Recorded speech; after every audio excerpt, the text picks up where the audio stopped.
بسم اللہ الرحمن الرحیم۔ اللہ کے حضور دعا ہے کہ آپ سب کو اپنی عافیت کے سائے میں رکھے، آپ سب کی جائز مرادیں اللہ تعالیٰ پوری فرمائے۔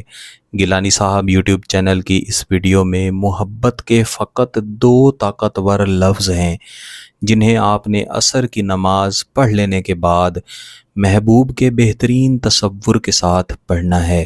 انشاءاللہ العزیز اس وظیفہ کے پڑھتے ساتھ ہی اور اس وظیفہ کے مکمل ہوتے ساتھ ہی اس کے شدید ترین اثرات شروع ہو جائیں گے۔ آپ کا محبوب دنیا کے جس کونے میں بھی ہے اس کی فقط ایک خواہش بن جائے گی کہ وہ جلد از جلد آپ کے پاس حاضر ہو، آپ سے ملاقات کرے۔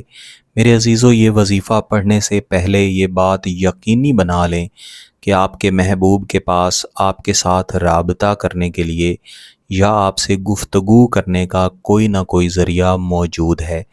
اگر یہ ذریعہ موجود نہیں ہوگا اور آپ اس وظیفہ کو کریں گے تو آپ کا محبوب آپ سے رابطہ کرنے کے لیے، آپ سے ملنے کے لیے، آپ کے پاس حاضر ہونے کے لیے تڑپتا رہے گا، پریشان ہوتا رہے گا، لیکن اس کی بات نہیں بن پائے گی۔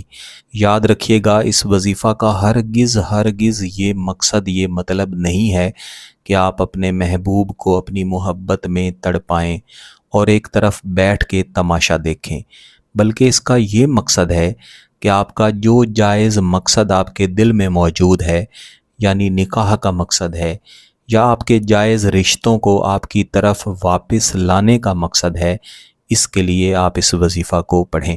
بصورت دیگر اگر خدا نخواستہ ناجائز مقصد دل میں ہے تو اس وظیفہ کو ہرگز مت پڑھیں۔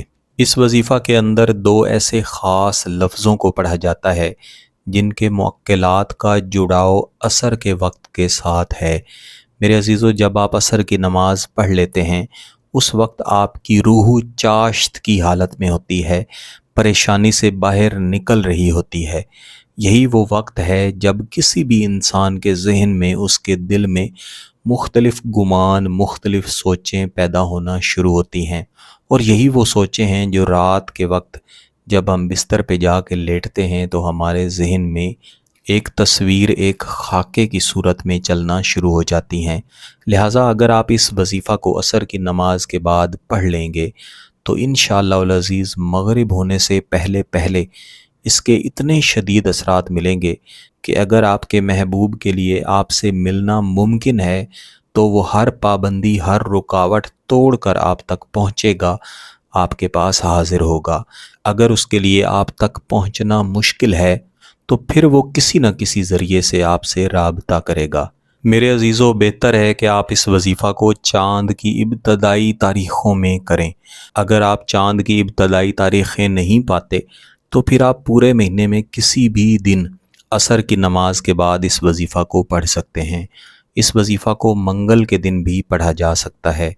مثلاً آج آپ اس وظیفہ کو پڑھنا چاہتے ہیں تو آپ نے عصر کی نماز پڑھنے کے بعد اپنے گھر میں یا باہر جہاں پہ بھی آپ کے لیے ممکن ہو، خاموشی والی جگہ پہ جا کے بیٹھ جانا ہے۔ تھوڑی دیر آپ نے یکسوئی کے ساتھ بیٹھے محبوب کا بہترین تصور کر لینا ہے کہ وہ جہاں بھی ہے تڑپتا ہوا آپ کے پاس حاضر ہو، آپ سے رابطہ کرے، آپ سے محبت کا اظہار کرے، خود نکاح کے لیے کہے۔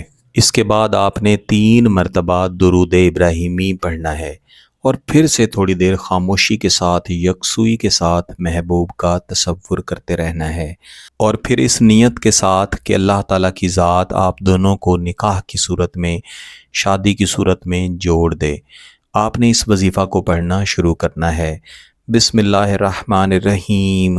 یا جامع القلوبی، یا جامع القلوبی، لفظ قلوبی پر پہنچتے ہوئے ہر دفعہ آپ نے یہی تصور رکھنا ہے کہ آپ کی محبت کی ضرب آپ کے محبوب کے دل پہ لگ رہی ہے اور وہ جلد از جلد آپ کی طرف آنا چاہتا ہے، آپ سے گفتگو کرنا چاہتا ہے۔